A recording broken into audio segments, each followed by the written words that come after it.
Well, greetings, everyone, and welcome again to another Tuesday night right here at We the People, brought to you by the Diamond Factory. And tonight I'm going to do something a little different.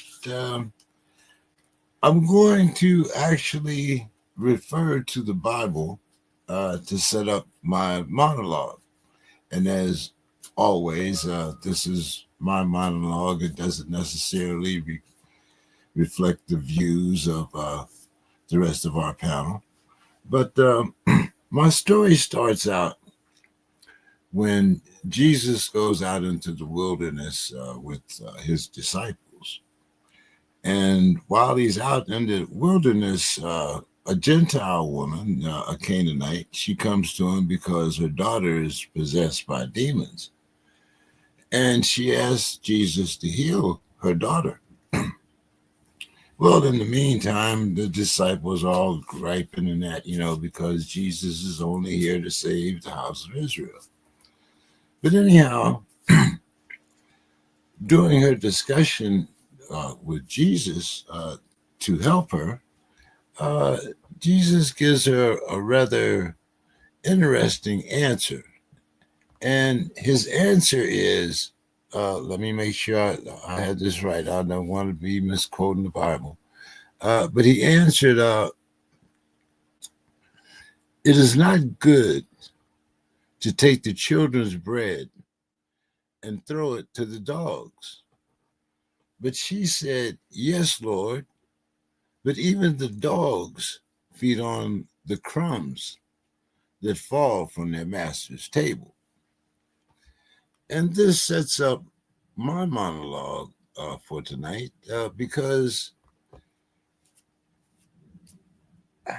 tonight, people, we're stepping into the truth that America avoids every November, a holiday that falls on a myth, wrapped in gratitude and served with a side of selective memory. But while millions gather around overflowing tables, too many of our communities are still starving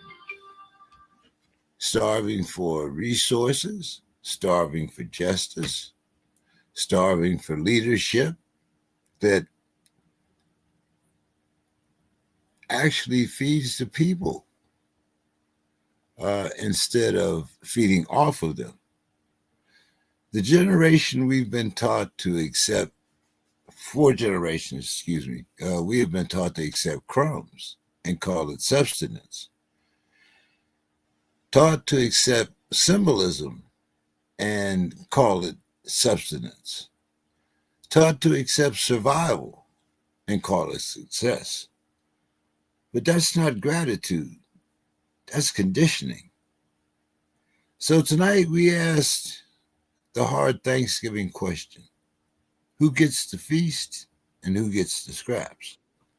Who sits at the table and who's still working the political funds? And not just that, but it's about substance and substance. Because too often our communities, and we get neither. So this is We the People, and this is your Thanksgiving edition. And tonight, we're done being grateful for crumbs. So let me introduce our panel here. I see just about everyone is already in the neighborhood. Start out with our treasurer here, Demetrius. How you doing this evening, Demetrius? Good evening, Mr. King. How are you tonight? I'm doing fine. After I got finished with my little Thanksgiving rant there, sometimes the PK in me does come out. But that's it's there. You gotta let it out every now and then. I see our member at large, LaSalle Solomon. How you doing, LaSalle? I'm doing all right now. It's great to see you guys, man. I couldn't miss this one. Really good to see you. Now, And I see our president is here as always. I'm not sure. Well, I'll talk about that in a minute. But good evening, sir. There he Hello, is. how's everybody doing? There he is. How's everybody doing? Good, good. Everybody's doing all right. Good, Uh, good. I, I don't know. You guys might. Masada might be pulling out the war club tonight, y'all. So we'll see how this goes on, and we do uh, have a announcement.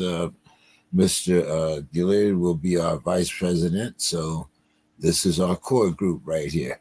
Love it. It Love it. was, I was kind of surprised. Well, I wasn't because I've known you for so long, but when I asked you about the position, and I'm talking to Demetrius uh, about his answer when I asked him, did he accept the position to be our treasurer? And what was your answer there, Demetrius? It should have been a given. I didn't even think I had to answer. So it's like, yeah, of course. So we are a very solid group, and I am looking forward to us doing great things. As you notice, I say great things, not good things. We are all beyond just being good and good citizens. Absolutely. So, Masada, I don't know how much of my rant that you heard there, but I was talking about accepting crumbs. And what's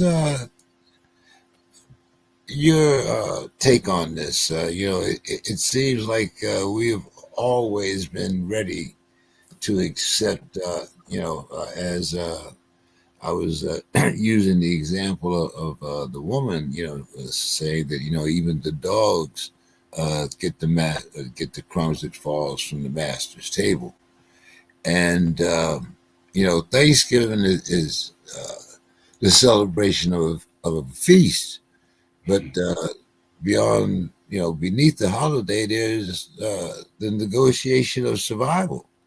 Are we still living out the same dynamic? Who's being fed and who's being starved? Um, man, well, we really have been going off of broken promises, and we've been dining on nothing.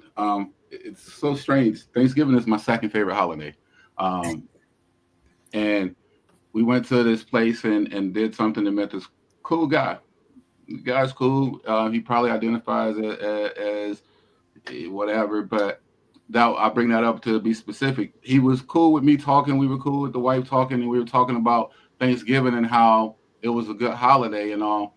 And she brought up and reminded him that it is a good holiday, but you have to think about what it stood for. And I was telling him like, on it, you can't just brush over it. And he was like confused on how it began. And he was telling how it was like all good and all. And I said, man, it's my second favorite holiday. I agree with you. It's for family and food and fun and to getting together and give thanks. But we can't ignore how it was started. And he was like, oh, you mean the natives were giving back and sharing with? I said that I don't know about giving back and sharing. I know about taking, pillaging, and other stuff. I don't like other words. I don't like using and all. And he didn't. He had to think about it for a second. And it was just so easy for even good people to forget about the history of things. And I agree. Once we acknowledge it, then we can move past it. But a lot of people have a problem acknowledging it. So Yeah. we've been down on empty promises for a minute. I love this holiday. It really is like it's technically my favorite. My first holiday is my birthday, and then Thanksgiving is my second favorite holiday. But you have to acknowledge and remember how it started and what has been happening since then. We've been giving thanks, we've been giving more, trying to help them. And I say them, you figure it out for yourselves. And they've just been taking more and more and more and more and more. Today is an emotional day for me, y'all. I went into the bank and got figured out my color again. Um, I have enough in my account, but let's just use arbitrary numbers since you like doing numbers, Demetrius. I walk in and people not like me in the front are getting thanked. They're getting talked to. They look like kind of our president kind of people and all, and they're getting all happy Thanksgiving, happy holidays. And I'm like, okay, I'm coming up. A dude behind me getting treated like he just royal gold, getting introduced to everybody. And I'm like, okay, whatever. My turn comes up and the woman pauses. And I'm like, okay, well, she might be finishing her thing, so I'm gonna let it go.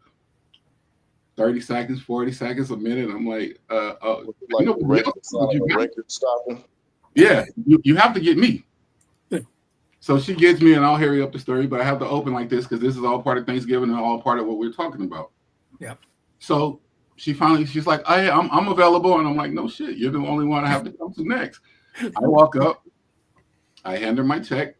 Mind you, it's something that's been getting deposited, directly deposited for a minute, but I wanted to go and put this one in myself. It's to my company and all.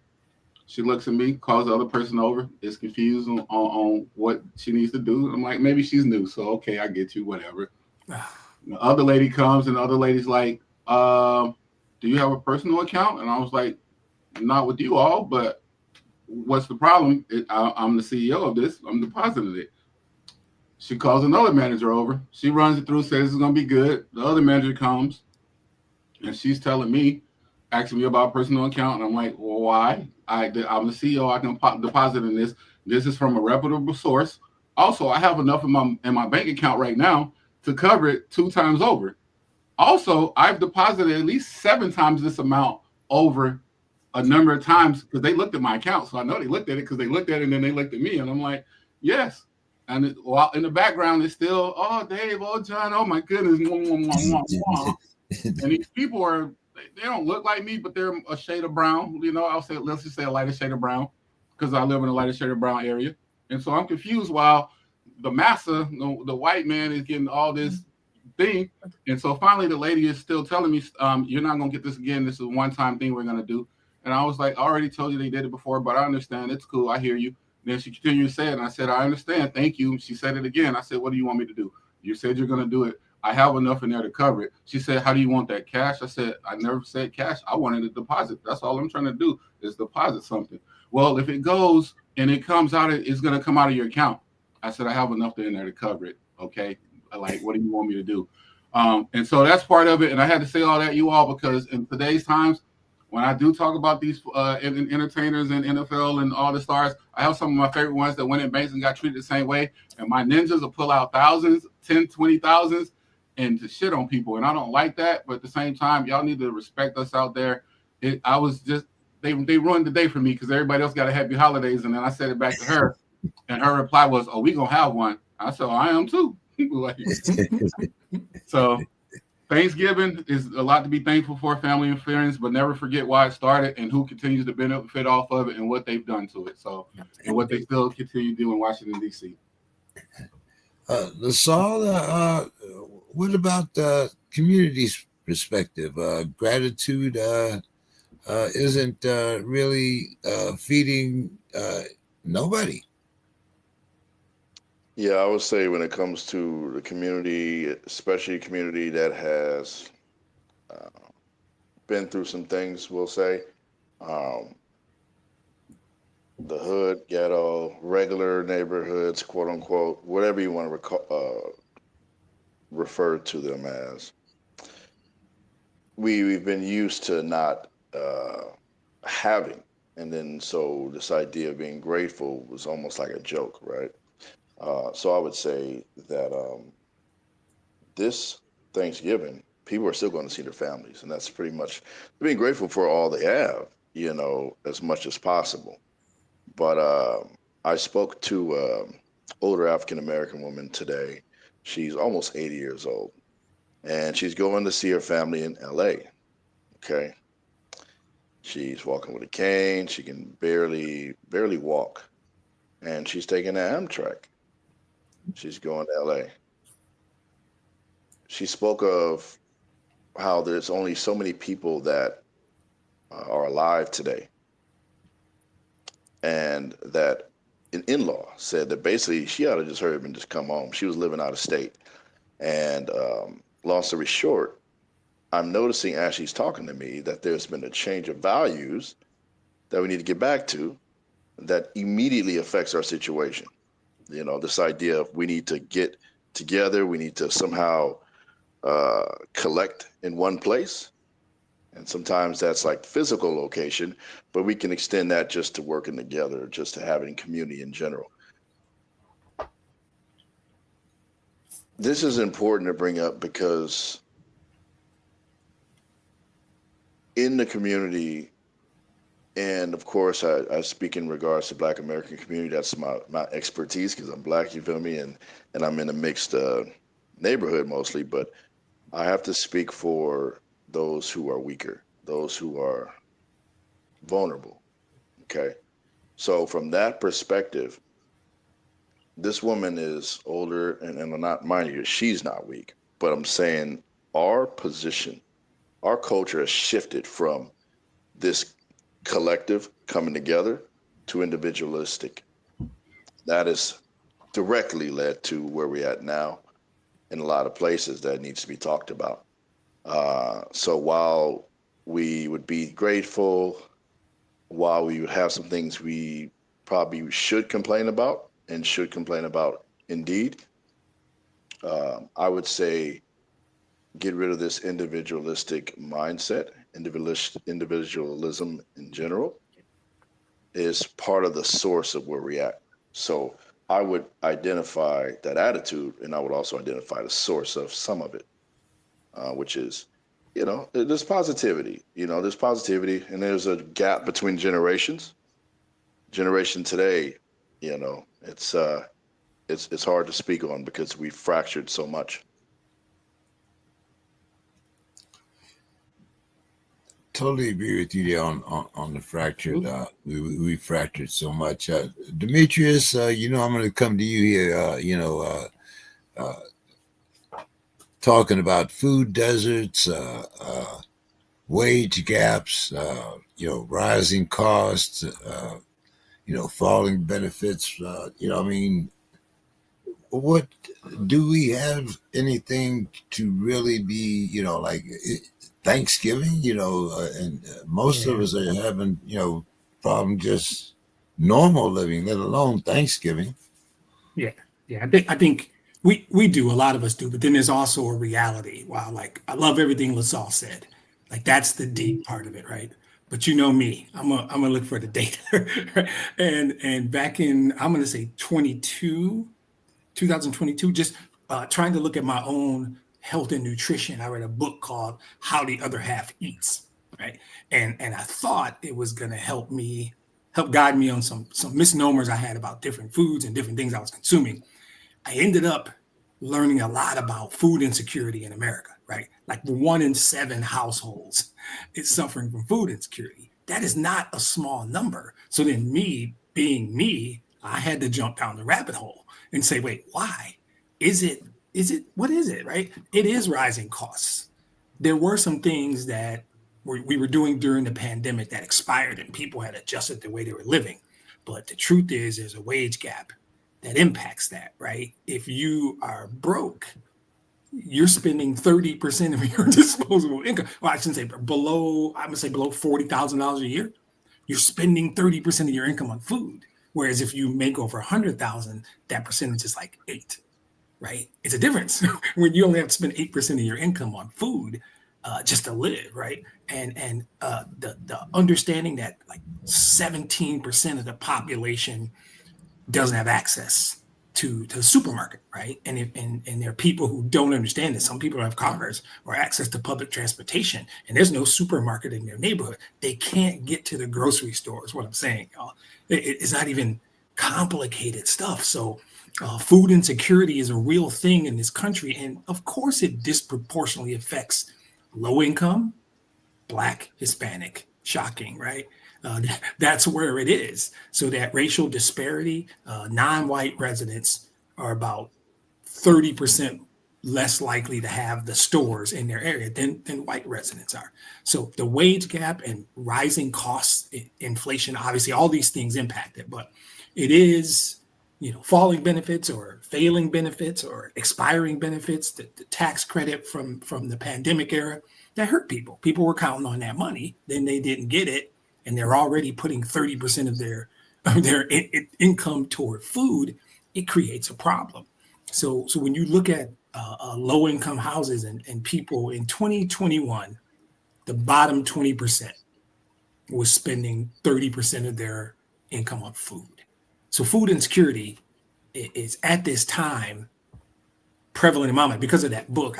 I read it right around Thanksgiving time, and my thought was, man, I thought I was going to read this book and get some tips on how to eat better myself, and it ended up smacking me in the face with the reality of food insecurity in our country, like in the 2020s, and so now we're going to celebrate, stealing and destroying Indians or Native Americans, and we celebrate it. Right? I know it's your second favorite holiday, bro, but we got to go back to what it's about. And then it ends up all circling back to what LaSalle said about, at the end of the day, it's about us being better, just being a better version of ourselves, right? That's what you give thanks for. I give thanks for this podcast, this crew right here, right? But looking at it from a data standpoint, food insecurity is a real thing when 47 million people live in insecure households. That's in 2023. That number blew my mind. Like, what are we, 47% of people, like, there are people struggling every day to buy food. I'm blessed. I feel like we're all blessed in a different way, but that is another perspective to look at it. And I think when you tag on the reality of what Masada went through today, or whatever day that was, the real concept that LaSalle's talking about individually, and then the reality of food insecurity in our country at Thanksgiving time, there's a lot to think about. And it is, of course, there's a racial component to it, right? It is disproportionately more impactful to low income people, Black and Hispanic people. That's just what the data says. I'm not even making that up. Yeah. I'm not like the dude last week just making stuff up. Sorry, I had to do it. You like a big brother. You like a big brother. You pick on stuff. You literally sat there and said the same things LaSalle said and said, yo, it's great. And then Masada, how you gonna have it? It's your second favorite holiday. But I'm gonna give thanks to you all. I'm gonna give thanks for this. And then LaSalle said positivity. On it, I had to reflect on the bad. We have to acknowledge where it came from, and then we have to move on and make something great. I'm every day I'm hurting that my people, everyone out there, is not eating right, don't have housing. I'm trying to fight a lot of fights. At the same time, I do have to be thankful to know that I'm able to do that for them. I have so many people that tell me they're happy with what I do, and I have to acknowledge and be thankful of, hey, I have a big brother in Demetrius, big brother in Derek, a little brother in LaSalle. I forget we all, your little brother in LaSalle, dad figure in James, and just brothers over here guiding me. So for America and for us, it really is sad how they played the games with the snaps. It's sad why our people can't get food out there. And once again, it's just we've been fed hope this whole time. Yeah. Good evening, Brother Derek. How are you doing this evening? Are you muted? Better unmute before I take your time, brother. Good to see you. You still on mute, brother. Yeah, man. Don't let no dead airspace go. Do what you need. Things. Yeah, it's all good. It's all good. Good to be here with you, brothers. Iron sharpens iron, they tell me. Absolutely. Brother Derek has accepted the position of vice president, and so our VP is here. Brother Derek Masada was recalling his experience of being Black in a white financial institution,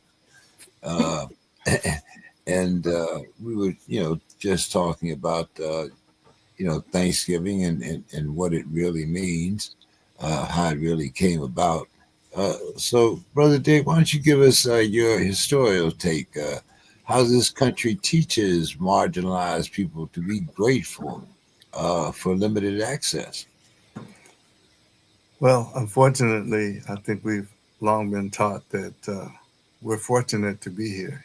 They took us from the jungle. They taught us to read and taught us civilization, to put on clothes and all these kind of things, right? That's what they want to tell us. They don't want to talk about Kemet and all the great minds of Egypt and Ethiopia and all these fantastic places that were far ahead of the Europeans, the Italians and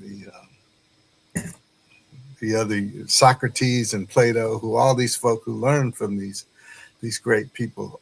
But I think that you mentioned the Native Americans, and I'll tell you that in my 25 years working for the Office of the Secretary at HHS, I was the tribal lead.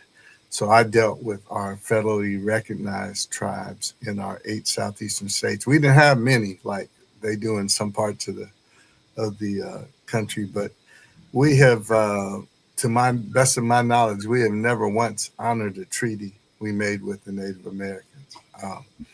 In fact, we gave them blankets that gave them polio.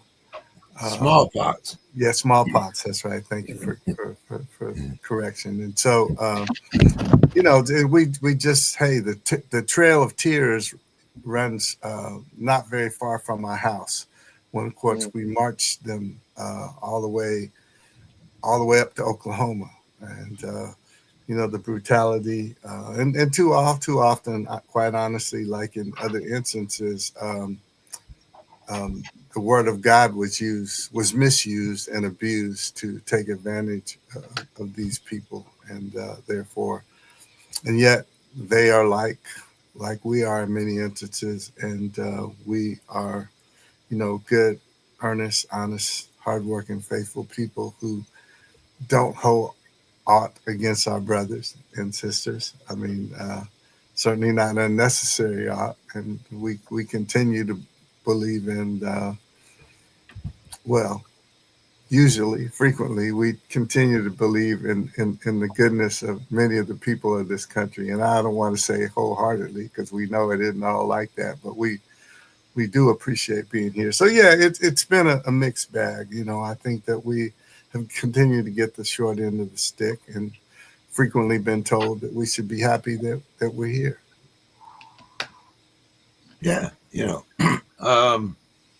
but then you look at some of the events that are happening.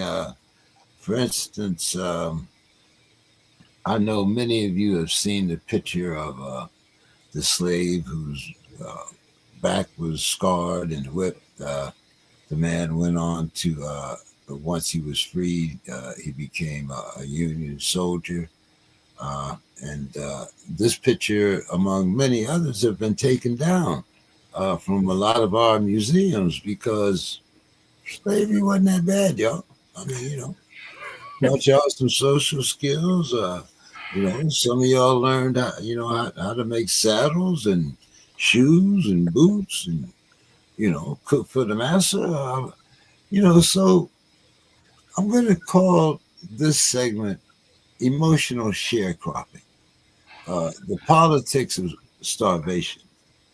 Why do our communities show up at the polls, uh, cook the political meal, carry the weight, but get the smallest serving on the plate? Demetrius, turnout numbers versus policy results. You cannot feed a community with promises. Yeah, but unfortunately, the data says that historically we don't turn out. It compared to other, general population, and this limits our influence on policies that would directly benefit us. Right? There's a bunch of factors, some of them interconnecting, some of them not, that probably contribute to this dynamic.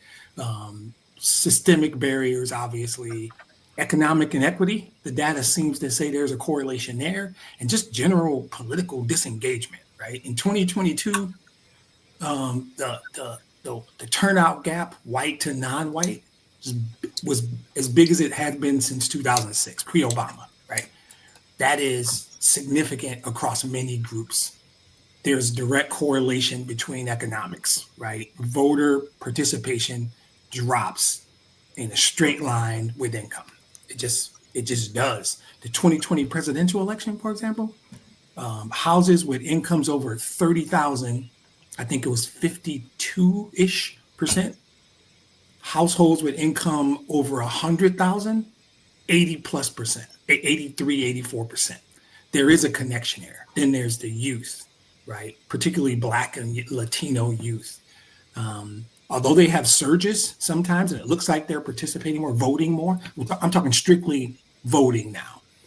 White youth vote at a much higher rate, right? So there is now, the one caveat is at the local level, we tend to turn out. We tend to be more engaged and participate more. But ultimately the input ends up being this vicious cycle.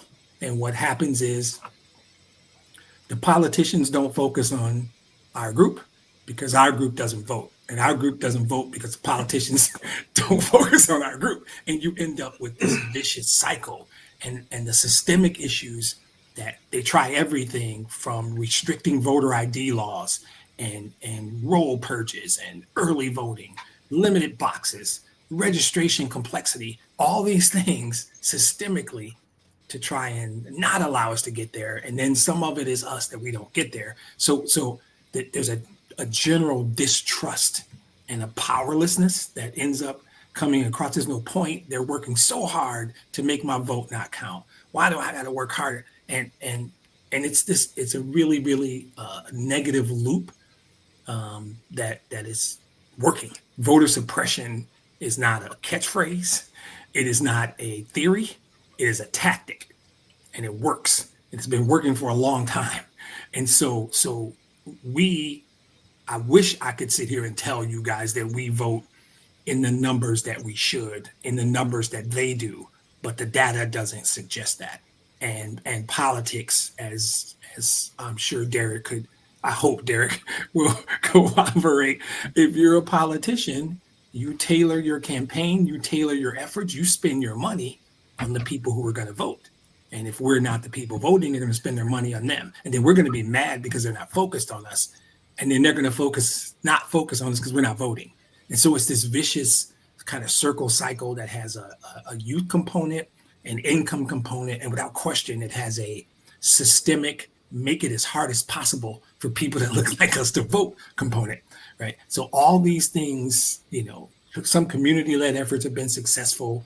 We got to tear down these barriers to voting. I am still one who believes that voting and legislation is the path. I would focus on better legislation, making it easier, making it clearer, teaching our people about all the mechanisms at our disposal. People don't know about ranked choice voting, for example. Ranked choice voting is a real thing. It could be used, but nobody teaches people that look like us what ranked choice. I asked 5 people, and all relatives, happened to be with them. None of them had ever heard of ranked choice voting, right? And it didn't surprise me, but I just extrapolated that number and said, wow, we can. And it's not that we don't want to participate, because we'll get together and we'll protest and we'll rally and we'll raise funds and we'll support causes. We want to do it. We can do it. But the metaphorical they have made a distinct and coordinated effort to make it as hard as possible for people that look like us to vote. Right? Low income, Black, Hispanic, the group that they always target. So I wish I could say we turn out. So I don't. I need us to turn out more. I want to make it easier. In both of the last 2 presidential elections, my focus, particularly 2020, was on getting people registered, getting people to understand how important their vote was. I was driving people to registration. And then on election day, my company gave a bunch of us the day off to drive people on the south side of Chicago to the polls to vote. All you had to do was call a number, and somebody would come and get you and drive you to the polls. And we did that all day, a large group of us. Kudos to that company. Kudos to those other people who were with me. But we registered hundreds of people, and we drove quite a few. I still think that's the answer. I still think the system is broken. This system fails us on a consistent basis and has for 500 years, right? But I still think I don't see a way to blow it up and build something new from scratch. I think we attack it. We attack it legislatively. We attack it using our vote. We attack it with policy and a coordinated effort with activism and community engagement to change it, to fix it slowly, piece by piece. But my answer to your question is the data just says we don't turn out. That we don't turn out, not as much as we should. James, may I add a quick caveat to that, please? Go ahead. I don't Yeah, disagree with any. I was going to come to you next on that Okay, anyway. no, go ahead. Go ahead then. I'll hold my water. You got me I won't. scared. I think he about to crush me, ain't he? No, I don't disagree with anything you said, No, but there's but, a couple of additional elements. Yeah. go ahead, brother. There. Well, one is we have failed to teach our children, the young people we're talking about, the importance of voting. And between that and what the society and the powers that be and the music and media and everybody else has convinced them that it doesn't matter and why should they vote? Because they can't change anything. Not realizing that when James and I were children, our parents didn't have the right to vote. So that it hasn't been that long. We're not talking 100 years, okay? And it's always been harder for us to vote. And nothing changed. The methodology has changed. They don't wear hoods anymore. They're in suits and jackets, but it's always been harder for us, and it probably always will be harder for us. Let's accept it. You know, that's why they fear us so much, because we are so strong. Hey, when we had so much less, we came out and voted, and we understood the power of the ballot, that people died for the power of the ballot. And I could name you a litany, a long list of white folk who died for the rights of black folk to vote. So they understood it. And so the biggest best thing you can do is to confuse us on the importance of it. And again, I don't say it's the only thing, because I'm with Masada a lot more day by day about other tactics, but at the same time, never give up the power of the ballot. And I'll give you this. I don't know if how much I said it this last time, but last 2 weeks ago, when we had the election here in Georgia, with the exception of the two senators, Ossoff and Warnock, that were elected, we had not had anybody elected statewide in the Democratic Party. And again, I'm not a Democrat.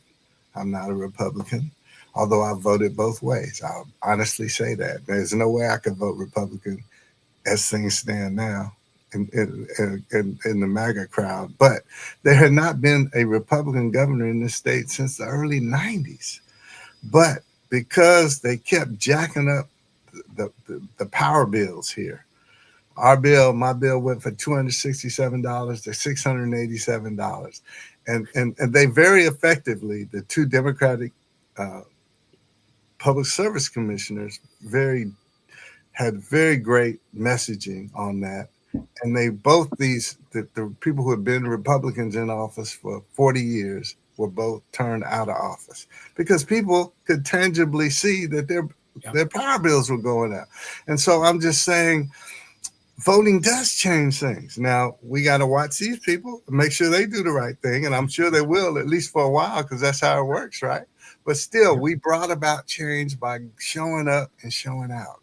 So all I'm saying is we've done a piss poor job of helping our young people understand that. Again, one last quick example. Yesterday was my birthday, 71. So my people always want to know, well, what do you want to do? Let's go to the movies. Let's do this. So I sat them down and we watched Andy Young, the documentary on Andy Young called The Dirty Work. And he said that his role for Dr. King was to do the dirty work. And a lot of times it was dealing with the white power structure, the white elite, because he could speak their language. And, the other people on the staff, lots of them, he said, called him Uncle Tom and this, that, and the other. But he was doing something very, very important. And so I'm just saying, I have last thing real quick. I have a young man who grew up really hard. His mother put him in reform school at 7 or 8. She couldn't handle him. His dad was nowhere in his life. He ended up at our house because my daughter brings home young kids instead of puppies and cats, and said, come on, Mom, Dad, can he live with us? And he was living in the park. Fought that boy all the time on all kind of stuff. But now he's doing really well. He thanks me every time he talks to me. He said, for giving me such a hard time. And so, because I used to sit down and make my kids watch Eyes on the Prize and write reports from it. Read books about their history and who they came from and how important that was. And they didn't like it, but now every one of them is entrenched in some form of justice work. And so I'm just saying, you know, expect what we inspect. What goes in is what comes out. And so we certainly meet people my age and James's age, and uh, maybe the 3 or 4 years made a difference with James, but certainly too many people in their 60s and 50s and 40s, I believe, don't do that. And it's about our survival. It's just like when you send your boys out and you don't tell them that when you have an interaction with the cop, it better be yes, sir, no, sir, hands at 10 and 2, you know, Officer Tinsley, I'm reaching into my pocket to get my wallet. I mean, because we know you're not going to be seen the same. And so nothing is going to be the same. So you're equipped for it. So we need to make sure our kids understand that. If we don't equip them, if we don't pour that into them, then we're going to be visiting the jail, the prison, or putting flowers on an empty grave. So I just say we have to not fail our children. You know, I want to stay with you here for a minute, Brother Derek. Uh, there were a couple of things mentioned last week that I kind of had to reflect upon. Um, because when you start talking about younger people, and when I say younger people, I'm speaking of those between uh, 12 and 21. Uh, just before you start realizing that you got a pair, and you realize that there's a time to show that pair, and there's a time that you get that squeaky voice that like you've been sucking on helium and stuff. But I have two nephews, and one lives in Florida and the other one lives in Ohio. And both of these nephews of mine graduated high school, but they can't read a lick. Now, I had to teach them how to read, and the way I taught them how to read was I had to buy comic books because this is what they understood and this is what they were interested in. So, do we need a different curriculum when we're talking about keeping our kids interested in their future rather than ruminating on our past? Go ahead, Brother Derek. Well, I'm not going to take long, but I think whatever it takes to get them to read and get them interested, that's where you start. And then you graduate them into other places and show them how that's relevant to their life outcomes. And even if it needs to be the kind of house that they live in, the kind of car they drive, and the bling they wear, even if it's if you got to introduce some of that, but you start where they are, and let's get them to understand, that readers are leaders, and there's a whole nother world out there besides, that 12 blocks that they've been exposed to, and all you guys certainly in the military understand that. I mean, when you get outside this country, you find out so much, and the reality of it is we do have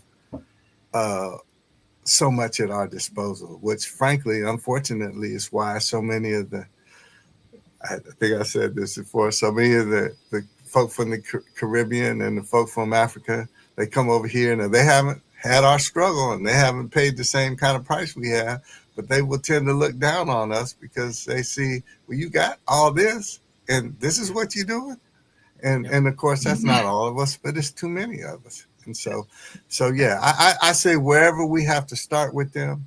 I mean, and there's a lot of young Black kids who are writing these books, Black comic books, Black superhero books, Yes, stories sir. about, so, but see, that's on us investing some time and energy and finding out what interests them, what what floats their boat. And if we will do that, because I don't know, and everybody's situation is different. I know I had a dad who really invested in me, and much more than anything else, he modeled, for me, manhood. And so I just knew as I watched him and his 11 brothers and sisters who all grew up on a farm, and you needed all those kids to farm the farm. And he watched his 8-year-old twin sister get struck by lightning out farming one day. And, him and his 6 brothers all served. He's the only one that made it a career, 2 tours in Nam and 1 in Korea. And so I knew I had no choice but to be successful, to maximize what I had. And so I just don't know that we put enough of our kids in that position to where they feel a responsibility. We used to feel a responsibility. One thing I wish that enough white folk felt like, that at least black folk used to feel like, we felt like, that we owed it to the community, and we owed it to our family, and we represented the whole community. Some of that, all that stuff is gone. But I just say, Brother James, yeah, wherever we need to start with them, let's start with them with a plan of taking it higher. Yeah. Brother LaSalle, what do you think here? Community burnout, political fatigue. What's your take on this? Exactly. So, Brother Derek said exactly where I was going on towards the end of what he was saying. And also, just before you came in, Derek, I had just mentioned that part about the changing culture from collectivism to, or some type of collective essence, to individualistic fracturing, which, never is going to be successful, and what a great way to emphasize that. Like brother, what Demetrius said, I don't know if you remember, Demetrius, that first episode, you like, that we all had, it was like, we're talking about making a difference. We're talking about the difference between public education, other types of education. And you said something like, to hell with public education, or something like that. You need to actually like teach your own kids and then expect that extrapolation. Yeah. So like, that's where I am, is that problem is community burnout. We are, in a lot of ways, we've grown up with burnout, unfortunately. Again, I can only contextualize in the sense of, we'll say, South Central, where I'm from. Um, Raised in Compton as a youngster, but I moved on eventually, ironically, around the time of the riots, by the way, the Rodney King riots, to LA. And I saw the hopelessness and the burnout, we'll say, political fatigue came about then. People were pissed off. And I have to contextualize it, because when I start from where I came from, and I go now, and then I aim forward. And I think too many of our young people, unfortunately, don't have that connection. I will always go back to where we came from, because that's inspiration for me. And political fatigue, and oh my God, that language of investment. We need to change the culture and make it more of a matter of, just like Brother Masada went into that bank, to invest, and obviously, put that in there, put that in the bank. We need to, with this perception that we are all we got, in a sense of, yes, we have allies, of course, too, but this sense of pride and integrity of principles, of essence, we need to be able to continually understand, not just from a sense of value, right? Our own value, know that there needs to be a ROI, to use the numbers term there for Demetrius. It needs to be a maximum ROI, return on investment, for what we are putting out. We need to definitely stop wasting energy and time, because our energy and time is more limited than a lot of folks unfortunately, because of not just because of the statistics of our numbers and other things, but where we do have strengths, unfortunately, they're going somewhere else. I saw a statistic. I don't know how accurate this is, but something like the black dollar goes out of the community like 6 hours after it's been sent, something like that. Just like that's like that. I'm thinking like bleeding, Yeah. Yeah. like an open. So Mhm. yeah, I would say that collective, almost like a collective, back to a collective mentality that we are, and then of course extend that. I think Brother Masada had talked about that we have to extend this perception of this solidarity to the. We can extend it to the world, but we have to start from a base and extend out. And yeah, I feel like that will be the solution: is investing this in these young folks, investing time, energy in young folks, which again, Brother Masada is an example Yeah. of. Creating that little army he got there. We're gonna see those Ellis kids come. I love it. That's my favorite moment is when I get to wave at the Ellis kids standing behind their daddy. I love Yeah, it. buddy. Yeah, and then see They are that. having fun right now. Oh man, that's beautiful. You're gonna see the results of that Yeah. investment, and that's where we also let them know about the gratitude. Yeah. Brother Derek mentioned that it was only one lifetime from when we didn't used to know how to vote. Yeah. We didn't actually. We were not allowed to vote. We could have obviously we known how to vote, but we were prevented sometimes at gunpoint. I still remember my mother. She gave me a story about how racist Southerner in Texas put a cigarette out on her head when she was a little girl on a train. Father went off and everything. That Southerner was like, what y'all? And of course, the father got pissed off, right? He got upset, and he was a minister, and still, though, of course, he thankfully he let them know, like, hey, I don't appreciate this shit. Basically, they got riled up and get ready to get sent off the train, and the guys that's still sitting down, this heavy set dude. She said he was heavy set. He goes, what's all the commotion? It's just the N word. And I make sure to tell people that, like, especially our young folks, that was not, people are alive today from that time. And by the way, again, in Mississippi, this applies directly to what you asked about um today. There are people who live in Mississippi. I keep saying this. I had met somebody, multiple people now I know who they still live. Again, these are people who are descendants of slaves who live on the property of the descendants of their slave owners. If the rest of the country knew about that and our young folks, I think that would inspire them. But just be grateful for where you came from. So, and it's not in the context of the cheap gratefulness. I gotta defend the idea of gratefulness because that's one of my top things that I stand for. Um, Real gratefulness, we need to weaponize it and use it as a measure of progress that stimulates more action. You know, yeah. Uh, Brother Masada, loyalty without nourishment becomes exploitation. What do you think about that? I mean, it's just like it says it does. Everybody been in my head. Demetrius said everything I wanted to comment on him about his numbers and why the numbers kind of are misleading, and about our young men and all, and why they don't vote and why our young people don't vote. And then Brother Derek touched on it as well, and Brother LaSalle. Everybody's right, except we need to expose them to more things, and we need to control the narrative ourselves. One thing I say with you, Derek, when you say you with me, kind of some of it, and Demetrius, you say you want to go with the ballots.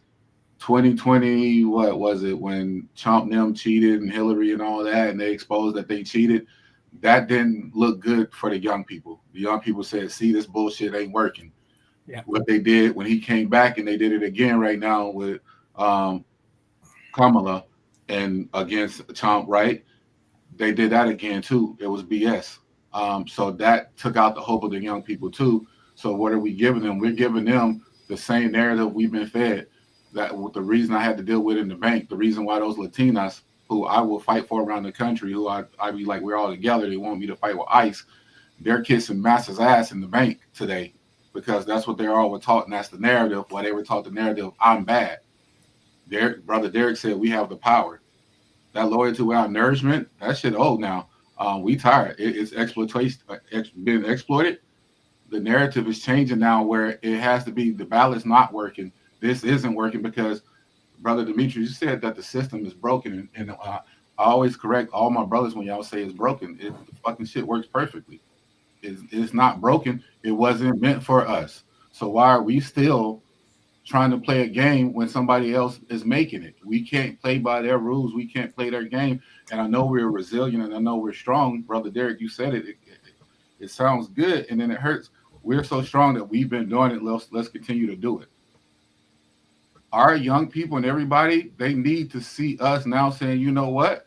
Your parents couldn't do it. They couldn't do it. We can do it now. But while we're so separated is because of what we've been speaking on, what Brother LaSalle and everybody spoke on again, the solidarity.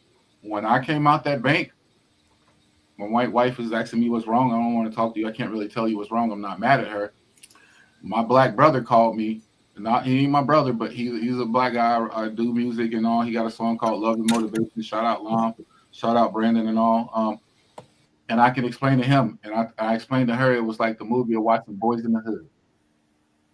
We make fun of that scene now. They make comic clips off Trey swinging and swinging and swinging because his own black cop fucked with him and he couldn't do anything. He was so frustrated because we're told, like you said, Brother Derek, tell your kids, yes, sir, hands on 10 and 2, this and that.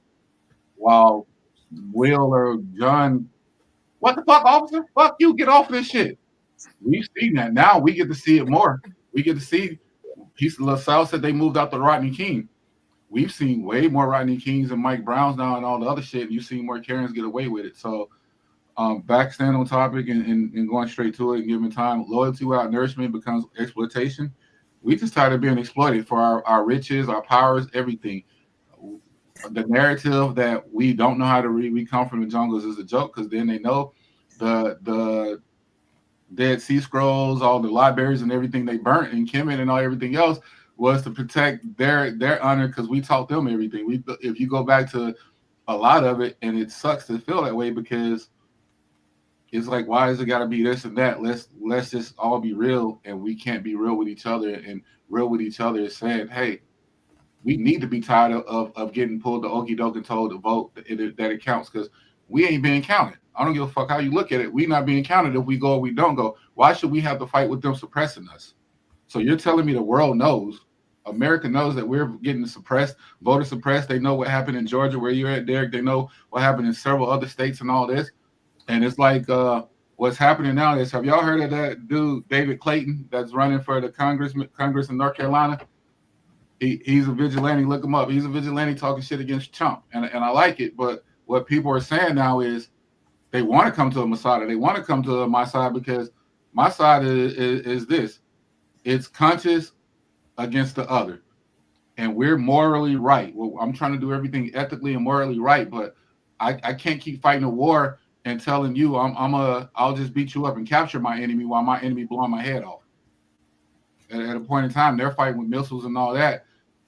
You got to do something. And I'm not saying to go combat them like that. I'm just saying the narrative needs to change so we can expose our young people to something better, so they will aspire to something better because the music, the athletes, everything that they gave us to distract us has played a part. So we don't have solidarity. But once we get that, it's coming because you can't keep the ancestor soul asleep for so long. And I believe that the rumble, while we're all here, is that rumble. It's time. Derek, he mentioned politics. Who's eating good on the plantation? Why don't you, the best? It's going to be the house Negroes, right? That's going to be the ones who's eating the best. And you know what? I just got to say this, Masada. I need to know what your plan is, because until you come up with a plan, your ass needs to be in the ballot box. I'm in the ballot box. I'm voting every year. That's good. That's good. And keep encouraging people too, because look, we have the capacity to do more than one thing at a time, right? Yep. So everybody I knew, except for the cat who's, I don't know if y'all have ever been to Kansas City, but the cat whose parents own Gates Barbecue, which is where everybody goes when you go to Kansas City. Yeah. All the rest of us were working and going to school. So you can vote and build this wonderful organization, this empowerment missional group at the same time. I And have an and answer so for that. so I'm just saying, you think young people today ain't seeing victories. What do you think they were seeing in the 50s and the 40s and the 30s and all that before? I Some of know. them never saw nobody win nothing. But listen, I stand right with you. My answer to where's my plan? Y'all are helping us. Y'all are going to help me formulate it. No one man should come up with anything on his own, because then that is a dictatorship, and we don't need that. What we need is great minds. Iron sharpens iron. We need vibranium sharpen vibranium, and helping us all get better to that unstable touch. And that's what I feel about that. And I don't never tell people not to vote. I every year I post I vote. What I'm telling them is what you're saying. While we're doing that and we're seeing it's not working, let's come up with something. As you said, 500 years. 500 years we've been doing this same rhetoric. Let's change the narrative. Help us change the narrative. Let's give them something. Go to the polls. Everybody vote, because that's the power. I said it like 2 or 3 weeks ago. It's like going to jury duty and being out there, and people are crying about my brother getting locked up, but I'm looking out and it's a whole bunch of white jurors. Take your ass to jury duty. Take your ass and serve on jury duty. You get paid for it, so it's not an excuse. Your job lets you off.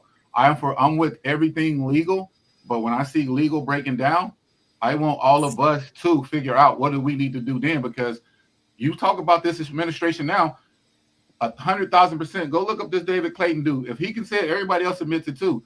This whole system is not doing shit legally. This dude should have been impeached 10 times over with. But who said that when 12 years old, you don't find your balls or your jewels? Them motherfuckers ain't found their balls. Them women, they don't know what they're doing. Something's going on, and we tired of it.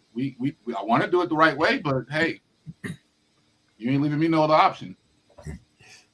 Speaking of the right way, Demetrius, let's talk about campaign finance numbers, lobbyist control.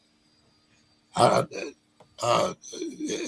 maybe we'll even talk to Derek when it starts talking about lobbyists and the control that they have even over the Black community. Go ahead, Demetrius.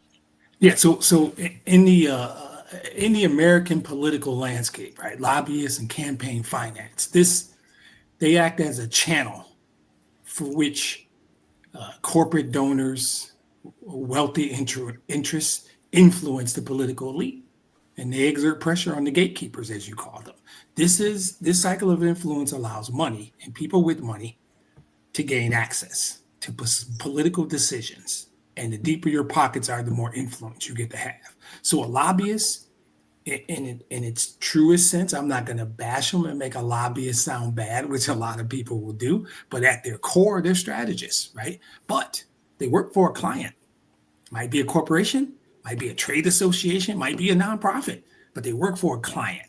So when they're leveraging their expertise and their relationships to inform political officials, they're doing it with an agenda, right? They're doing it because they have clients. So they serve as information brokers. They provide policymakers with data and research and analysis, because political officials can't be experts on every single topic. It's just not possible. Some of them have a good degree of knowledge, but they can't be. These lobbyists, they're the experts. They're the Demetrius for that politician. Hey, I need the numbers on Muhammad Ali's knockout rate, whatever it is, right? And this is the person who gives them that information. And with that, it's a degree of power and influence for the benefit of their clients. More of us should be lobbyists. I should be a fucking lobbyist. That's the lesson I'm learning the more I learn about this. But they build relationships with those gatekeepers, the people we're talking about. Successful lobbyists spend years. They cultivate these relationships with Congress people and regulators, high-ranking government officials.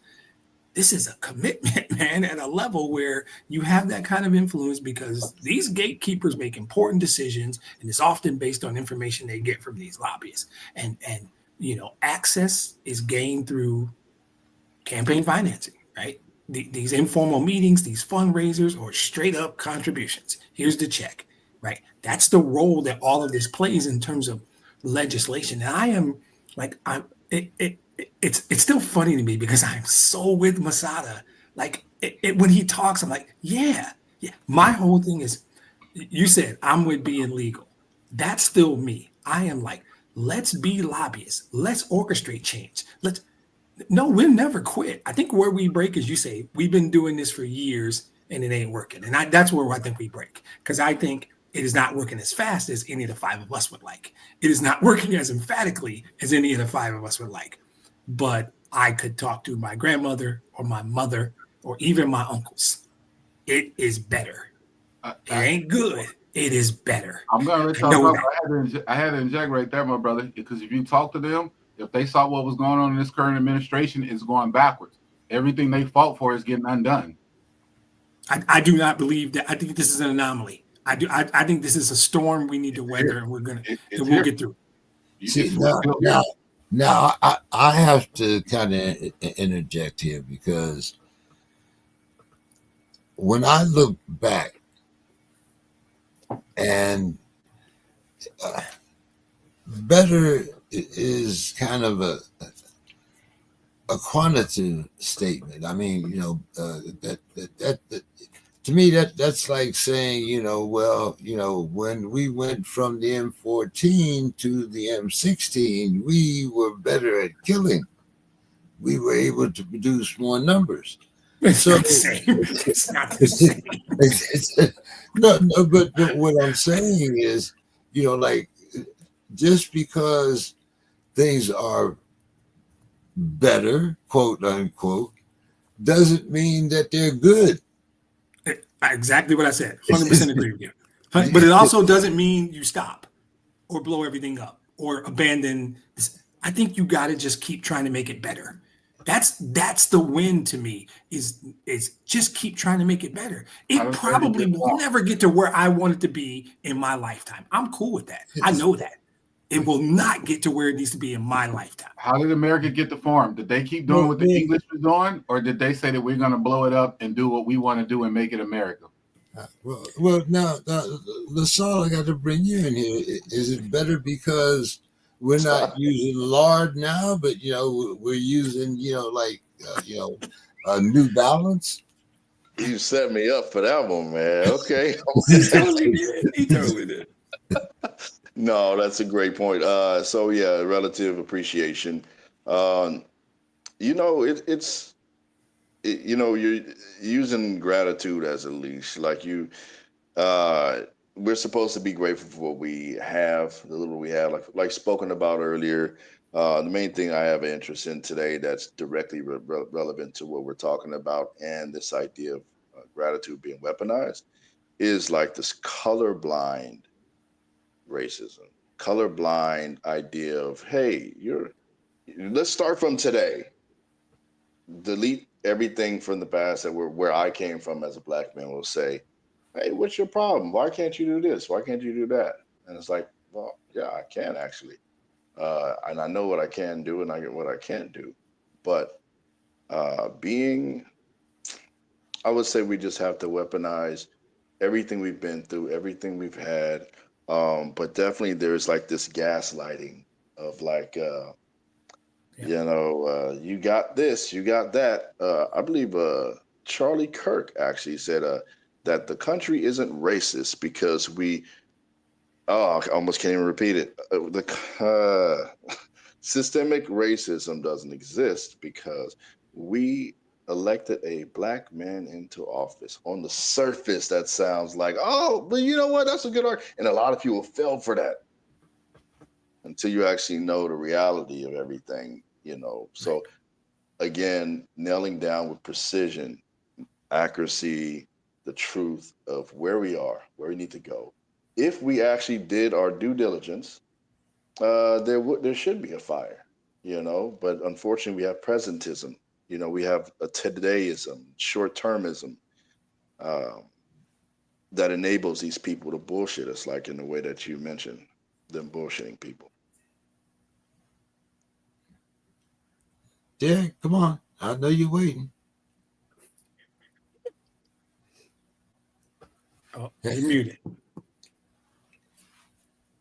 There's a long arc, to justice. And I agree with Demetrius. We're never going to be in our lifetime, none of our lifetimes, satisfied with that we have equal justice in this country, that the playing field is level. That ain't happening. It ain't happening while I'm here. I don't think it's happening while you're here. But so, how do we equip our children and those that we care about to not just survive in this environment, but to thrive in this environment? Unless you're gonna go back to Burkina Faso or back to Liberia or somewhere else, and then you have a whole nother set of problems. So um, I just think we have to figure it out. We have to figure a way forward that can lift all of our, as much of our community as is willing to come with us, because everybody's not willing to come, right? Okay. Everybody wants to go to heaven, but everybody's not willing to die. So you can only help who you can help, but all of us can help somebody. And I don't I really I don't disagree with building something else. Like I said, I told you I got a daughter who says we need to burn it all down and start over. And he's talking about the political process. Yep. But she votes every single time and encourages other people to vote every single time and proclaims the importance of voting because she understands that.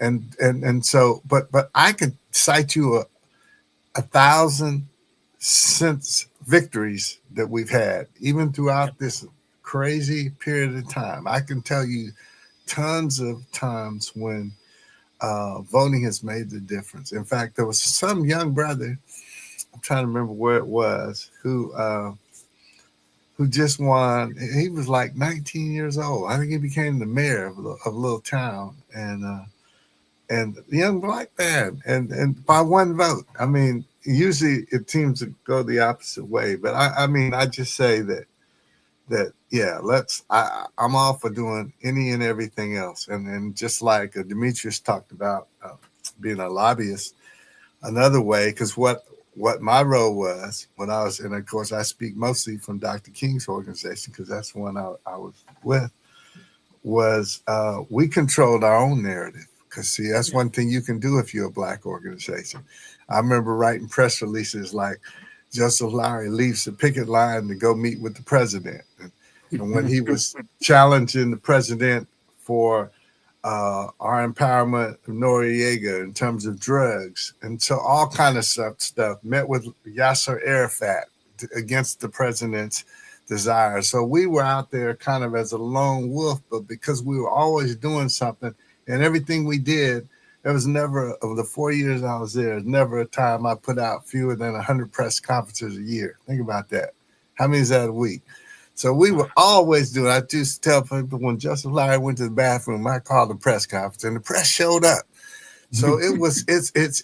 But if people know you're out there fighting for them every step of the way, and to me that was the disappointing thing. We talked about this some last week about those 8 people that caved, and so now I don't know if y'all heard today, but so Trump was supposed to announce some form of basically Obamacare subsidies light, but now his Republicans say they ain't going for it. So when all of a sudden they've grown this set of testicles because they can see there's a weakness there. Yep. That I don't know, y'all all saw him in Mondavi. You may have.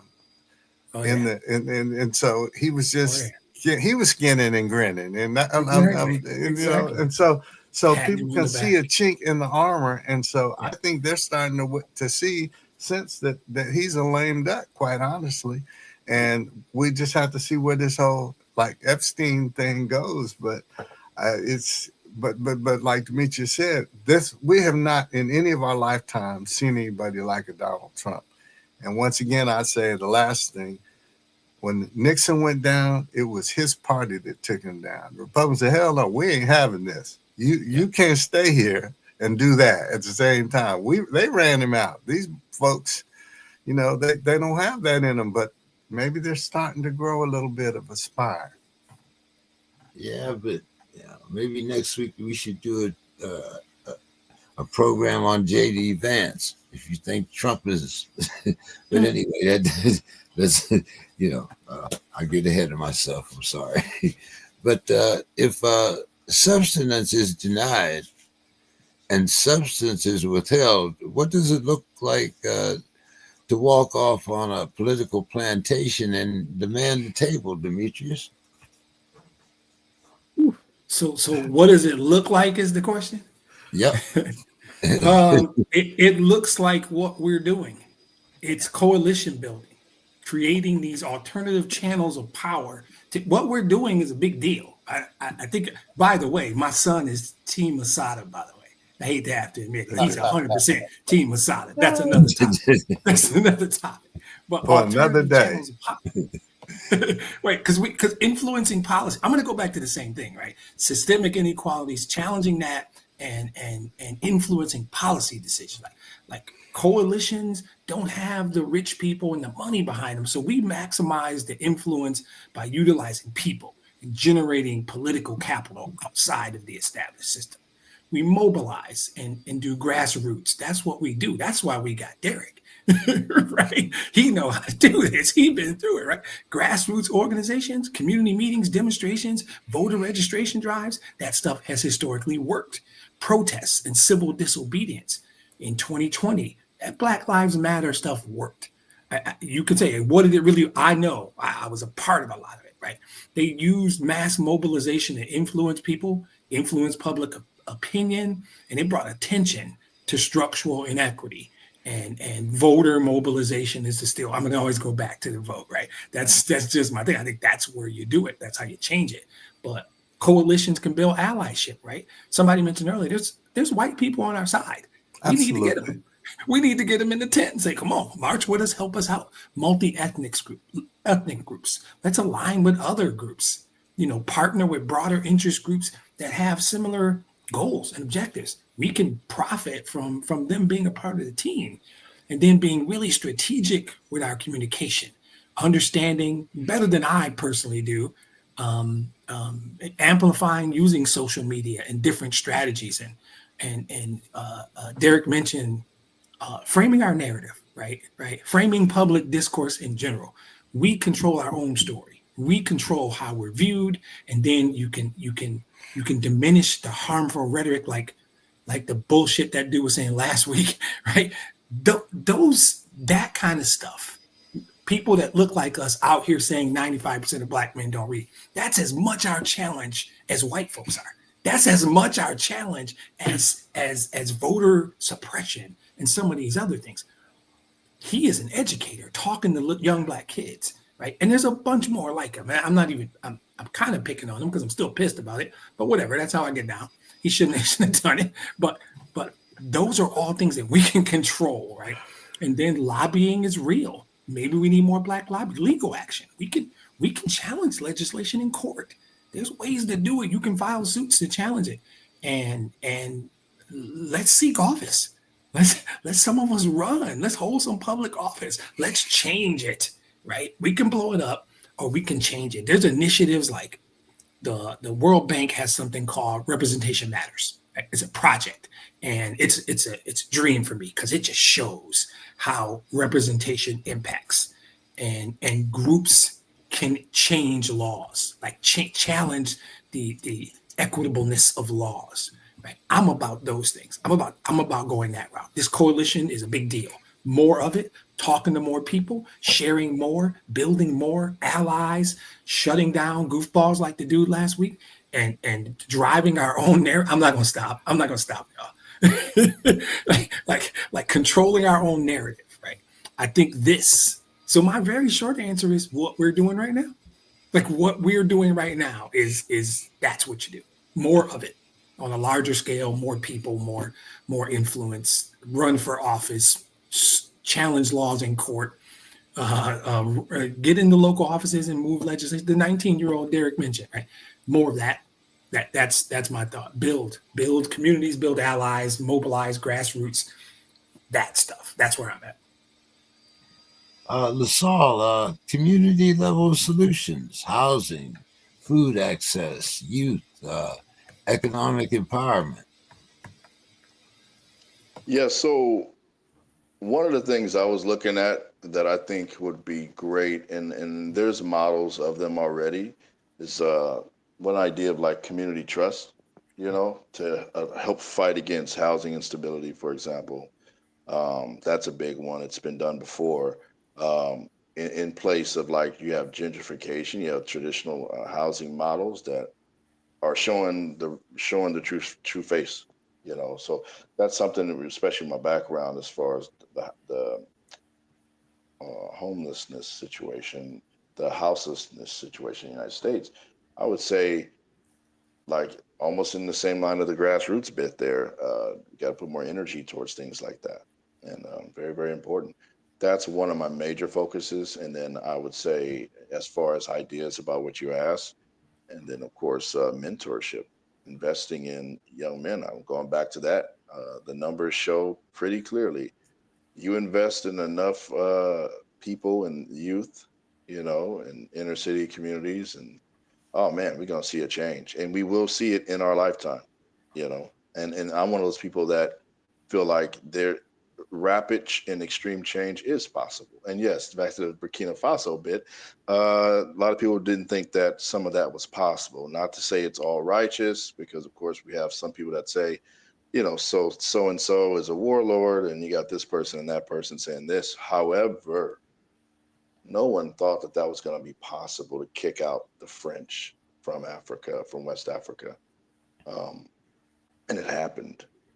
And I knew watching the events internationally that it was only a matter of time when that very thing would be inspiring. That is an example of certain parts of Africa fighting to retake its resources and recapture it. And I do know that that is a model definitely to replicate. And I'm in the middle. I'm definitely for reform, like I mentioned in previous episodes. Definitely for reform, but also the ability to be formidable. I will say, if to be formidable. A great example is those Koreans who were ICE came for them in that factory, um, and South Korean workers. They were all uh, deported. Well, because of the numbers and because of certain things they have intact, well, that was reversed. Um, so just an example of certain people are too formidable in more than one way to actually just do what you want with them. So we build upon from the ground up and also from the top, like Brother Demetrius was saying, lobbying. That's another way of obviously being formidable. Our money, which seems to be the most direct, realistic thing, is grassroots and using our money like we've been able to do even recently with the Target thing, but obviously extrapolating it, you know. So yeah. Masada, what do you think about independent power building? That's where I'm going with it, because we talk about. I'm gonna keep it really short, y'all. Look, what can y'all read this? Where is it gonna work for me? Here we go. I just scribbled it down. Can somebody see what it says? No, it says Yes, systemic. system. Systemic. You take out the I and the C, it's a system. We're saying systemic, right? Systemic racism, systemic this, and then we're saying we got to keep going and vote and keep going and go do this. And I agree, we do. But at some point, we got to become Haiti. Haiti is the only successful, I believe, when you're talking about the French revolting. Haiti revolted, and nobody thought that was possible either, brother LaSalle, the Haiti Revolution. And they conquered it. And I use them because they are small. Haiti's very tiny, and they did it. And Brother Demetrius, Brother James, I don't put faith and hope in myself. I put faith and hope in these young kids, not just mine, all the young people I talk to, because they do have hope and they do show what numbers can show when Obama got elected twice, right? Guess what it took? It didn't just take the young, it took the old, the middle, and the young. Everybody had somebody to believe in. That was our Jackie Robinson. Now we need a Muhammad Ali. Do y'all get that distinction? Yeah. Jackie Robinson came in humble, did it like he was supposed to, played that part and did it really nice and opened the gateways. Muhammad Ali came and said, "No, I'm Muhammad Ali. I'm no longer Cassius K. Why do I got to be that? So I do believe you, Brother LaSalle, Brother Demetrius, and Derek, it's going to happen in your lifetimes, Brother James. I wanted to. We needed to. We can do that by literally, you said lobbying. Why do they have lobbyists there? All lobbying means is you got the most money to go make the most connections. Why do we need gatekeepers?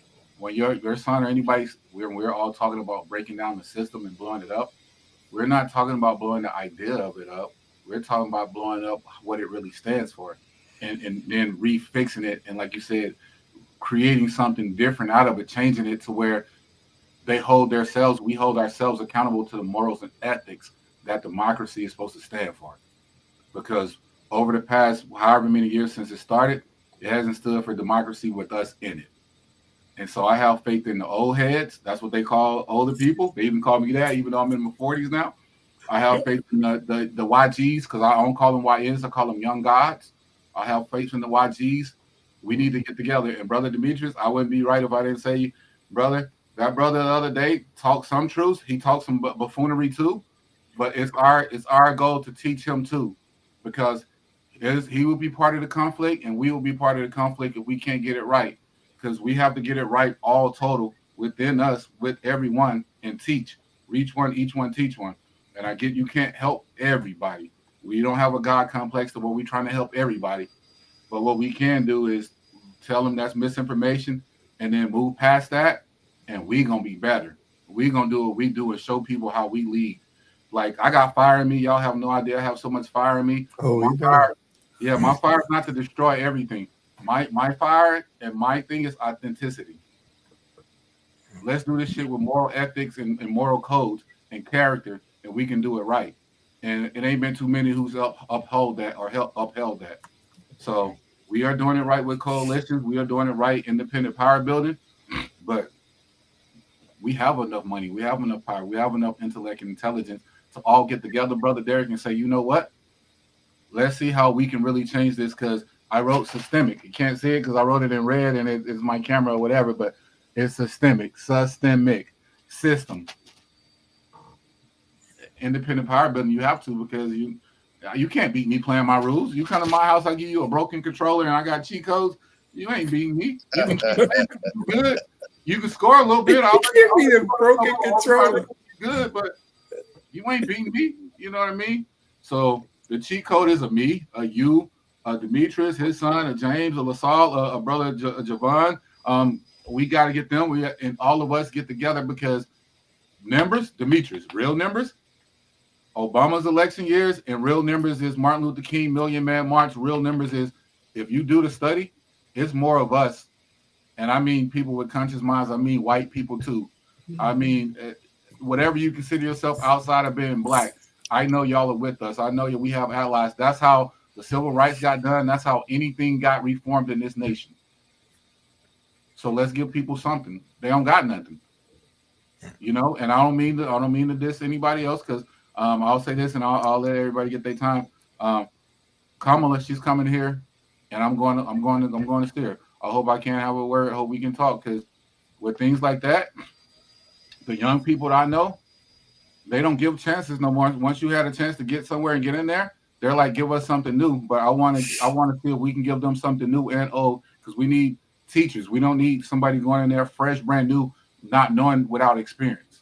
You always got to learn from the elders, and the elders can learn from you, meaning Demetrius and Brother Derek and Brother James.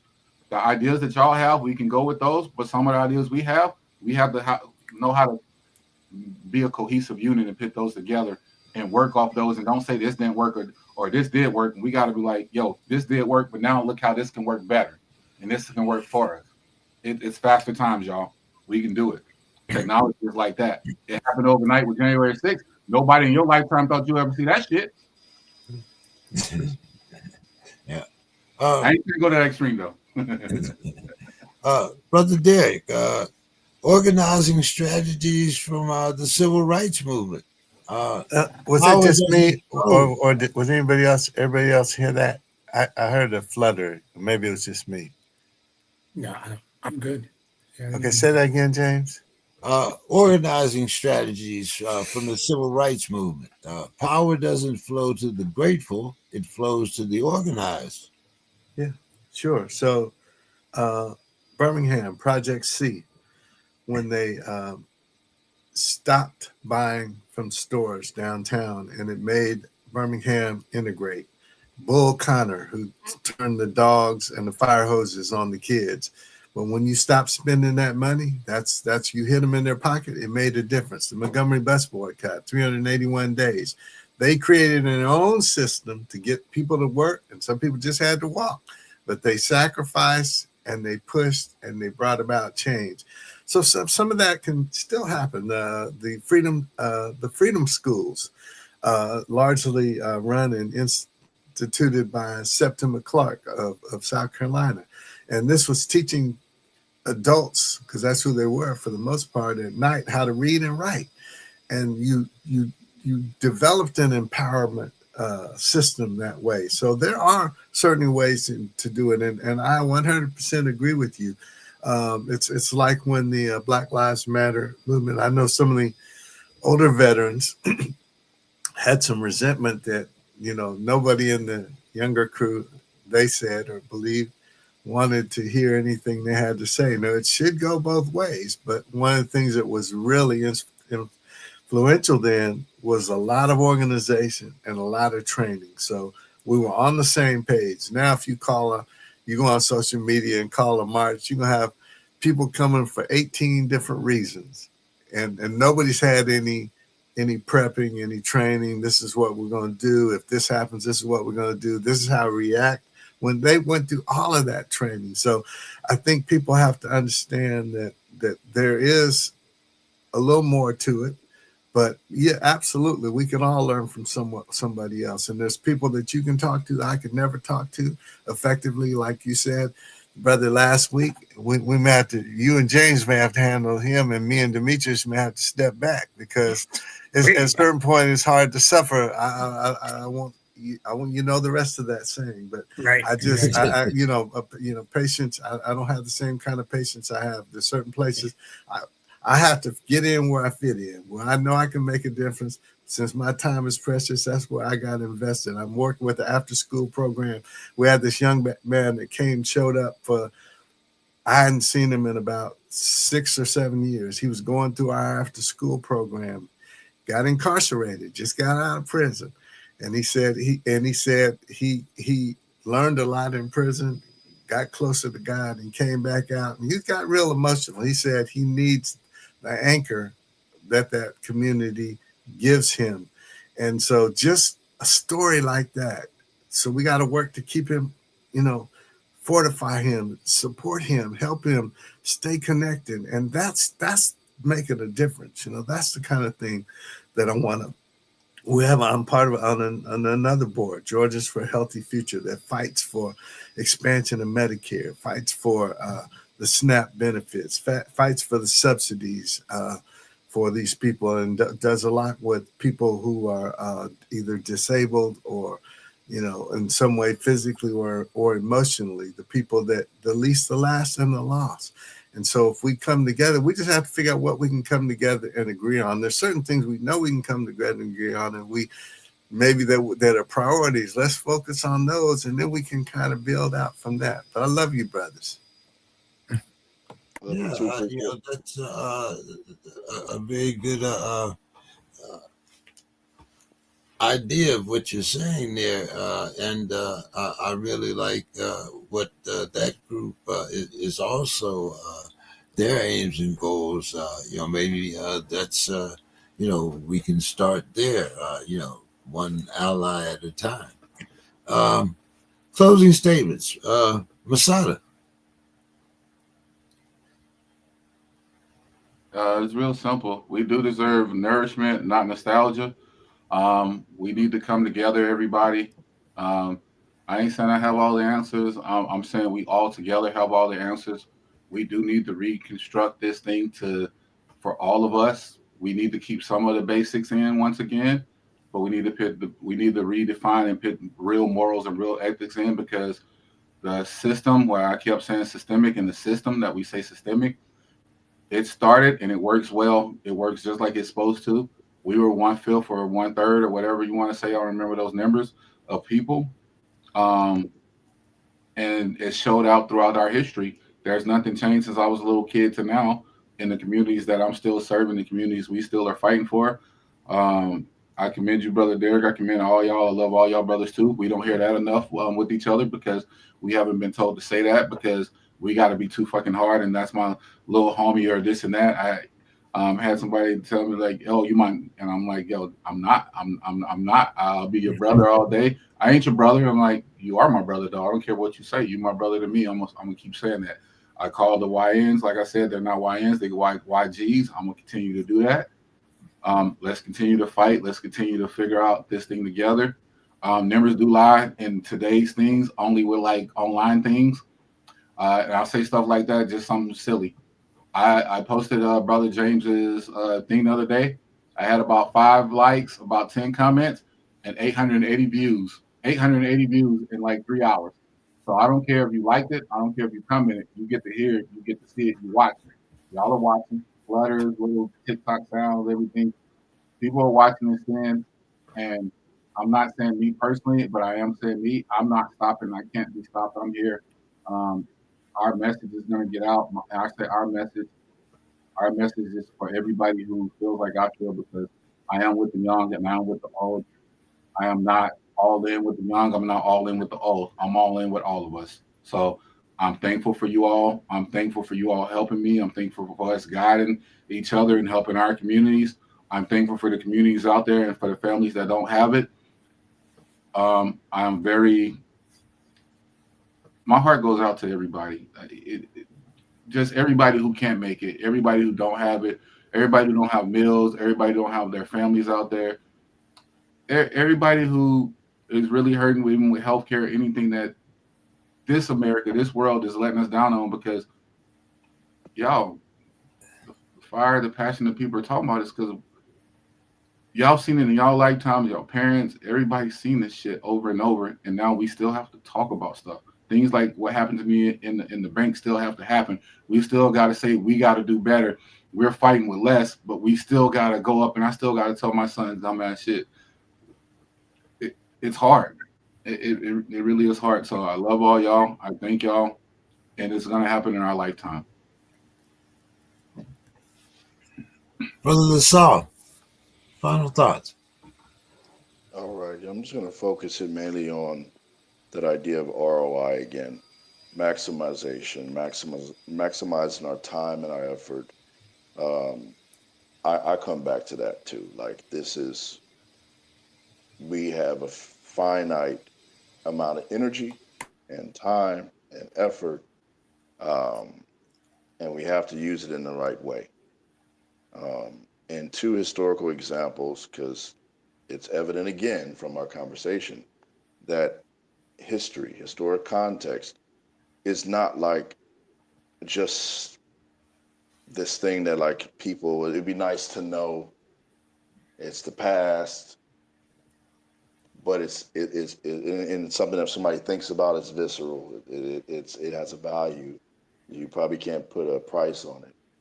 Um, Two things. First of all, with the woman in Yeshua and Jesus, definitely got to come back to that as far as the crumbs. Very important that to know about that context. He was making a play on the conditions of the time, the bit of sectarian kind of ethnic tension between the Sumerians and the Jews at the time, knowing full well that, and this is evidenced by, like, how do I know, right? It's evidenced by the fact that he was going to do it anyways. He actually did it. He actually healed the woman, but seeing where that act and the answer she gave, he pretty much demolished what he was expected to do. Pretty much, he actually was expected to turn her away, and he didn't. But I use him as a model of revolution, we'll say, and of various levels of activism, including reform. But give to Caesar what is Caesar's. But overall, he represented a threat, a revolution for who? People who were marginalized, not the system. It's very important to frame it that way. He was contrary to the powers that was at the time, oppressing poor people. And of course, the Jews at the time looked very much darker like us, and they were not, very European. Very important to emphasize that. And then lastly, Haiti. Appreciate that. Bring that up, Brother Masada.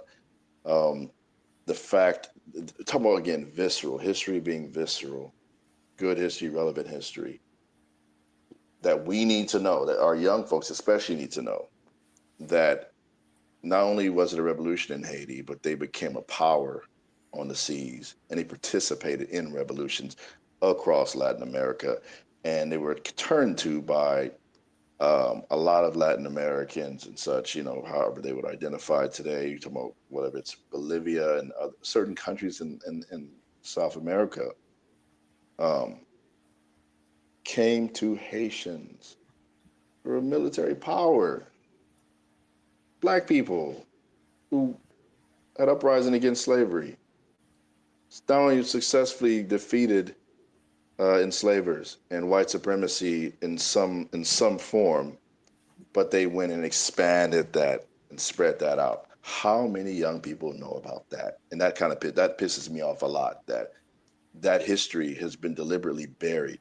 So for me, my approach definitely, I don't have a lot of economic knowledge and a lot of knowledge about other things, but when it comes to history that's dangerous, I can see that's deliberately been hidden for very straightforward reasons.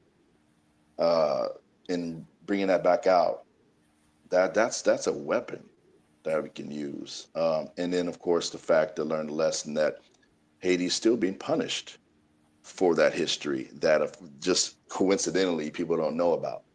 But yet today, and ever since then, they have been teamed up, more solidarity in Europe and other places. They joined together and repeatedly sanctioned Haiti. And then, of course, you know what happened later. All of us do, mostly. So, gathering our history as a weapon for progress and being formidable and making sure that it maximizes our energy and our time. I feel like that would be a major cultural shift, and it's possible today.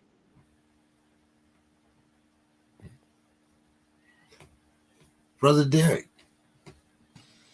So, since we were speaking of Haiti, I'll tell you about two of my children, and the only reason I won't mention the other one is because they're in a state where they could be penalized by me outing them, and it would be a very positive out. But my oldest son is named for Toussaint Louverture, the leader of the Haitian Revolution, and he has a warrior spirit, but he's taken that in a good direction.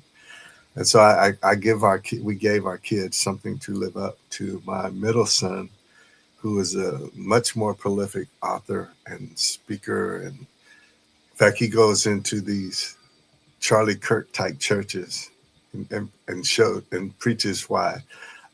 preaches biblical justice and tells them why the Bible commands them to love their neighbor and to seek to help the least of these. And his middle name is Du Bois. And so, I mean, I think we give our people something to live up to them too, and we undergird them with it, and we live it out ourselves, and we find somebody that we can invest in. So I love the idea of what we're seeking to do. But a lot of it starts with education. And that's, I think we're bringing some level of education here. And you mentioned the 800 views. That's fantastic. And we just need to do what we can do to get the views up on this program. And I think more people say, well, these brothers, they're talking about some real stuff on that show. And you need to come check it out. So I look forward to coming out and hanging out with you all and learning a little bit about San Diego cuisine. And it was another great evening. Yeah, we're definitely going to have to do that. I would love to do it. I know most of your family things and whatnot. So, possibly after the first of the year or when everybody's, I'm retired. So, anytime y'all want to call the party, I'm with it. So, But Demetrius, your final thoughts for the evening, my man. Yeah, so I've been in my lane the whole night around systemic reform and changing the system. That's just where I sit, right? But we were going to talk about the topic of theming messages around Thanksgiving, and like there's this direct correlation to how it relates to silencing demand for change. And I didn't get a chance to talk about it earlier. And I was like, okay, I'm just going to save that for my final thoughts. So then LaSalle stole the term I wanted to use, gaslighting, right? And then Derek stole a good one, bullshit. Right? And then Masada might have stole the best one, okie doke. So I'm like, man, I got to get in my trick bag and find something that I feel comfortable with. And I decided to go with we're not going to fall for the banana in the tailpipe. That's what I'm going with, right?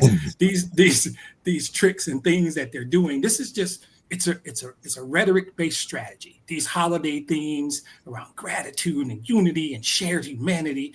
It is to try and make everybody feel good and forget that we need structural change. Right. There is a deep-seated need for structural change on issues around poverty, around inflation, around healthcare access. Those things don't go away in this third week of November just because of that. So the messaging, it encourages focus on personal resilience and charity. So nobody's thinking about systemic reform, which I'm always thinking about, like every day, all day, Thanksgiving included. But the approach, if you look at it through the gaslighting lens, if I can steal LaSalle's statement, it's trying to disorient the public. That's what it's meant to do, right? Bring this collective action, making it more difficult to undermine the reality and talk about hardship. Nobody can really be upset. It's Thanksgiving, right? Lions gonna win a football game. We all got to eat turkey, all this stuff. And it's like, but the messaging by design is meant to silence demand.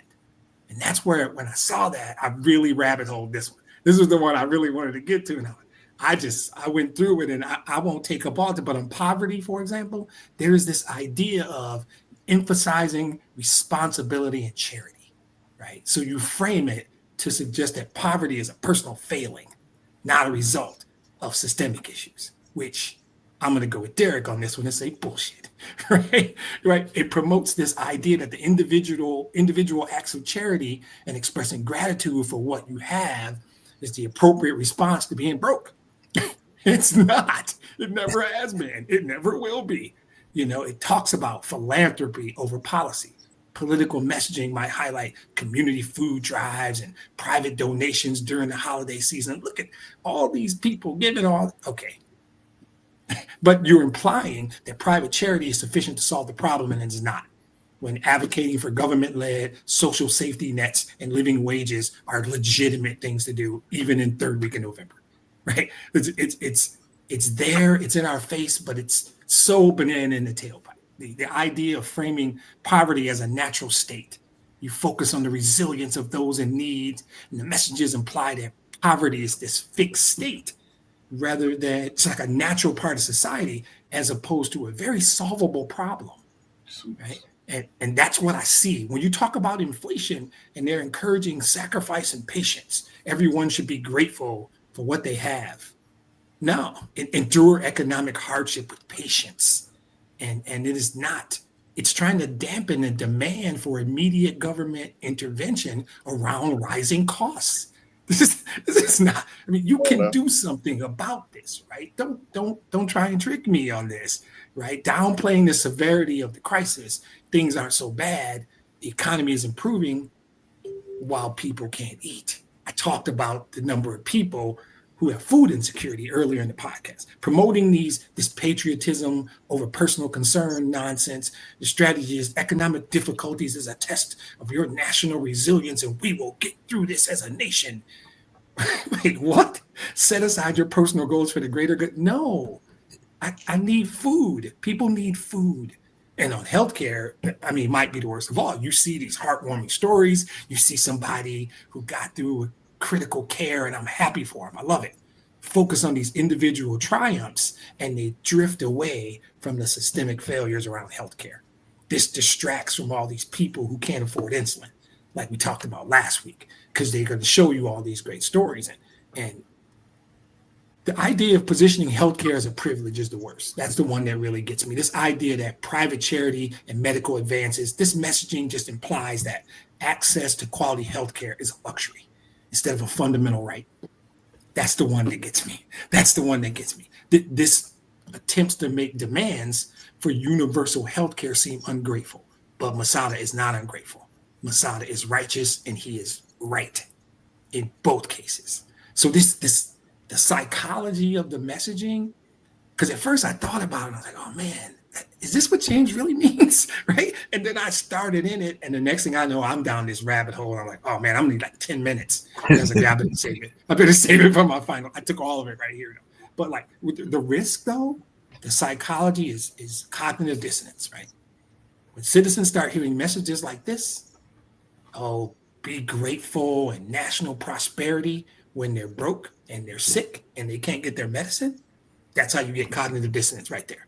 That's when you feel uncomfortable with this internal conflict with yourself. Wait, the commercial was telling me that I should be thankful. I should be grateful. Everything is good. So you either rationalize the situation, you dismiss your own experience, or you just accept the prevailing narrative. Because you got to satisfy that dissonance somehow, right? You got to come up with something to get yourself through it. That was a really good point. Kudos to you, Mr. King. When I saw it, it just dragged me down a rabbit hole and I couldn't get out and I was all over the place. And I said, I got to find somewhere tonight to talk about that part. But it's real. Because at first I read it and said, what's wrong with James? This is no messaging trying to trick us. Nobody. And then, right. And then I thought, okay, Mr. King got me again. Let me look into this. Turns out, yeah, I jumped down a rabbit hole on that one. But that is on so many levels: poverty, inflation, healthcare, all of it. There's people who are broke and sick and don't have food, and all those situations still exist the third week of November. And all the cool stories and the cute little stuffing pictures or whatever you're going to throw at me for the next few days ain't going to change that fact. Not at all. I appreciate those thoughts, and it kind of made my speech irrelevant, but this kind that of was not my goal, bro. Derek, you might be able to relate to this, but I remember, whenever Grandma had to punish me, she made me go out and get the switches. Mm-hmm. Oh, yeah. Go pick your own switch. You got to pick your own switch. And then, like the ones that were too skinny, she braided it in together. Mm-hmm. Yep. Yeah. Nice try. Didn't work. My point being is that, we're still letting the master beat us. We're still driven by the whip.